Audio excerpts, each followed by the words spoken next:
Could you present yourself for the viewers? Sure. I'm Zhang Hui. I'm the Group Vice President of NIO based in Munich. Actually, I'm running overall our operation in Europe. Experten på begagnade laddbara bilar, Carla, har just nu hundratals bilar på kampanjränta för 4,99%. Standardräntan ligger på 5,99%, så skynda fynda. So it's a big task. Definitely. Yes. It's from the day one, actually, as we started in 2015. Yes. So I will start with some questions first about you. When you were little, what was your dream car? Yeah, my dream car was actually, as I was a little boy, is a Mercedes S-Class. Right. That's the car back like 30, 40 years ago was the only car probably you even could see in Chinese market. Yes. At that time, Volkswagen came in and they only built the Santanas, right? That was the first model they chose. Yeah. I mean, of course, and later on, people get to know, sorry, there's other brands under the Volkswagen group. Yes. So your first car then? My first car, as I said, in China was really Volkswagen. In Germany, as I moved to Germany for my master degree, was Polo. Polo. Yeah. And did you have a Santana as well? No, I didn't. Okay. But we have I have driven the Santana as well in China. Okay. So what car do you have now?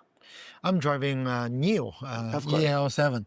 Okay. Yeah. Great. And your dream car now? My dream car is ET9. Obviously. Yeah. I saw the presentation last night and it was really impressive. The technology and the luxury and level and the pricing as well was really impressive. I mean, definitely the price is, I believe, in terms of the features and the functionalities is really attractive, Yes. I would say, and especially with bus offering. And you know, with battery as a service, it's always give additional attractiveness of the vehicles. Yes. So how long have you, or how did you end up in the car industry? Why? Oh, I mean, actually, I went to Germany for my master degree in 2000, and after that, obviously, automotive industry is the strongest industry in Germany. On one hand, on the other hand, it's been always attractive for me because it's an industry with very comprehensive supply chain, comprehensive engineering, but also is the product itself is a technical product. Yes. But the sales and the service itself is the B2C, which requires also different skills. So that's why, I mean, you barely find the other industry with those kind of a combination, which could attract a young man or a young lady. Yeah, yes, it's a fun business to be in. So how important is it for NIO to succeed in Europe? Because you're selling like 99% of the cars in China. I mean, number one is NIO is a born global startup. And the first foreign locations for NIO was in 2015 to set up our global design center in Munich, which we are still operating from Munich. And we have over 100 design team who are working both for NIO brand and also Firefly, and we have also design team for Onvo. So being a global company with a European footprint from day one in the history, and it already tells that we should also get the product to the market. And secondly, European market is one of the most part of the whole puzzle in the automotive industry, especially in the renewable energy vehicle market, because Europe is just undergoing since years for a transformation of energy and with the e-mobility. And that's why being successful in the global auto industry, you should be definitely on the European market. And thirdly, for internally, that would be also a good reward and also encouraging for our team. So we are now in Europe have already over 1,000 employees that's or newers, and split it in almost 11 countries. And we have 5 R&D center in Europe, in England, in Hungary, but also in Germany. And that's why it would be very encouraging tools to give or to show our newers, here is the product that you have been working on or you are working on now, and that's also the product you probably with a pride to demonstrate or show to your friends and your families. So it's more about being a success in Europe. It's not about the money. It's about proving that you do the right thing. And I mean, you will be profitable, I think, 2026 as a company, as a group, you hope, but you will not be profitable in Europe 26. I mean, we're talking about overall the group because as you mentioned just now, the sales volume is still mainly in Chinese market. And for Europe market, we have also make a very clear 2 key message. First of all, we said that the European market is the right market for NIO, for our business model, as a user community and user enterprise. And second is the product as a BEV itself is the right product for the European market. And I mean, that's definitely based on those strategic principles, we believe European market is the right market. And secondly, on top, we also committed to the European market in the long run. A good example is we have set up already almost 59 or 60 swap station only in Europe, and we have a 5 R&D center. So that is we are still growing in the European market, and that is our long-term commitment. With this long-term commitment, you gonna considered about also benefit or even economic benefit in the long run instead of in the short term. Yeah, you're in the long game. Right. Yeah. I mean, auto industry is a it's a long-term investment with advanced investment, always 5 or 6 years in advance. That's why coming back to the meaning or the importance of European market for NIO, what I said, I think is for the short term and for the next 3 years. Yeah, because if every company want to be profitable in the long run. Yeah, because we're creating jobs. We are also creating social values, and one of the value is the economic success. So that's why I'm not saying the success, also economic success in Europe is not important for NIO in the long run, but you have to split it into different phases. Yes. So what about the tolls now coming to Europe? What that? The toll. Oh, the tariff. Tariffs, yes. Yeah. Right. I mean, the tariff is obviously, I would say, is against the free trade globally, right? And especially for certain industry, including automotive industry, is a global industry with a global supply chain, with a global selling base, and also with a global community with among different countries. And that's why we definitely speak against about very clearly on the tariffs, which on one hand will have some delaying factors for the transformation in the European energy and also for the overall climate production in the European continent. And secondly, of course, with the tariff, it will have additional costs on top for the consumers Yes. who are actually willing to make this switch from combustion engine to the renewable energy vehicles. But that will have a delay effect. Right, and thirdly, overall, it will have an impact on the global economy because we are working on a global supplier base. So that's based on the reason, I think clearly our position on the tariff.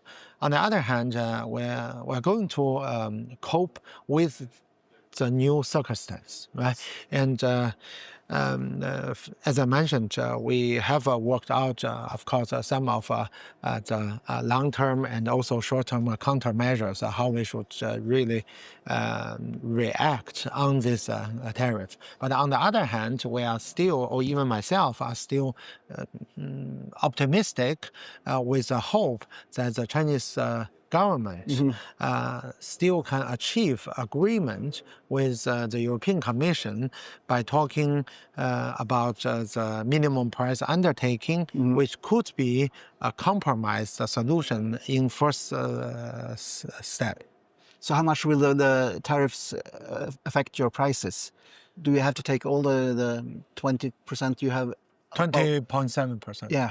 That's I mean, obviously each company has a different cost structure, right? And but at the end of the day, this is a hard fact, 20.7%, which probably nobody can absorb themselves, right? And but so far, we are still observing the final retail price in the long run. As I said, in November, there was a technical team from the European Commission going to China and have a conversation and a negotiation from the both sides. And we still hope that there will be some agreement achieved very soon. So this will maybe speed up the decision to take production to Europe. Obviously, we always are considering NIO as a global company. But as I mentioned, the global company means global R&D, what we are having now already in Europe, and global sales, what we are doing in 5 European countries, and also global supply chain we have already, many of the European suppliers, partners, and last but not least is the global production. Right? So to be clear, NIO is observing the market development on one hand. On the other hand, each company, including NIO, need to make a clear business case. Right? So at the end of the day, it's based on a business case decision. What would be the reasonable and rational what you can make based on the total volume of the sales, based on the total investment you're going to put either in greenfield, brownfield, or whatever you will consider. So business decisions, in China you can buy the car with the battery and still use the battery swapping system. And I think that it would be a better solution for you in Europe as well, because then you have the residual values more stable. You will have great residual values because you have always a good and fresh battery and a modern battery. So will you change your opinion on that? First, thanks for your advice. We will definitely need free. It's a free. Thank you. Yeah, this is a Christmas gift. I think we definitely will consider it, and what is the best scenario for both on the user side and for NIO side, because we started entering the European market 3 years ago. So if you like, NIO is a still very small company, also in Europe, both in the market share and also in the overall team size. So that's why I think we will definitely consider what is the best. Okay, so we might see that in the future. Might be. So the price war, is it the hardest in China or in Europe, the competition? I mean, competition-wise, I would say that the Chinese market is on one hand the biggest automotive market in Yes. terms of the volume, but also in terms of the competition is the hardest because we have the most registered car makers in Around this country. 200, right? I think it's already reduced the numbers. Yes. This is a different statistic, but Yeah. definitely, I mean, in Europe, you probably can count already with both hands, whereas in China, you probably need 10 times your both hands or Yes. even more than that. Yeah. That's why I would say the competition is hardest. Also, thirdly, because here on the market, you have the players all over the world, whether it's Americans, Japanese, Korean, Germans, also the European players, and of course the Chinese local ones. So that makes the market very dynamic. Yes. So how important is Firefly for you in Europe? I mean, Firefly obviously is opened another segment for the user base Yes. for NIO because it's a so-called smart premium small cars, Yes. right? And we just launched yesterday the brand, and Yes. we said the design philosophy is actually vivid, thoughtful, and solid. Yeah. So following this principle, definitely you will find the segment in urban area, but also for those who is demanding both in the solid, in the safety, in the technical advanced features, but also in the vivid design and space, right? So that will, we hope, give us in the volume because it's a different pricing segment, Yes. and it's also different size of the cars, and that also will enlarge the new community in the long run. And thirdly, with Firefly, we also will introduce the new swap station for specifically made and created and engineered for Firefly, and we will also deploy it more and more power swap station for Firefly in Europe. So last question then. Yeah. If you would give an advice for the European OEMs who are struggling in China, what would be your advice for them to do, or should you merge or go together with some European companies? Do you think, or what should they do to survive in this really harsh environment? First of all, I don't think I'm going to give advice to the colleagues. And secondly, I think many of the European companies have been doing very well for decades. They have. If we have Volkswagen, we have a Mercedes, a Yeah. BMW, Audi, but also Volvo, those other brands, right? And each company in their history, in the development, always have a different circle. And I would say that is only temporary. And for the market, what we wish is still that we should work together to make this transformation, convincing our user from combustion engine to electric mobility first. And then we will talk about, okay, how we're gonna have split the market share, right? And but one thing is for sure, the Chinese market is very agile, right? And that's why each company needs to stay very much agile in both of the product development, product definition, but also in terms of the overall operation and also organization. I think that is the most important. I must have one last. Volvo, they are in US, they are in Europe, and they are in China. There is no other bigger brand who can be on the three regions. That must be an advantage for them.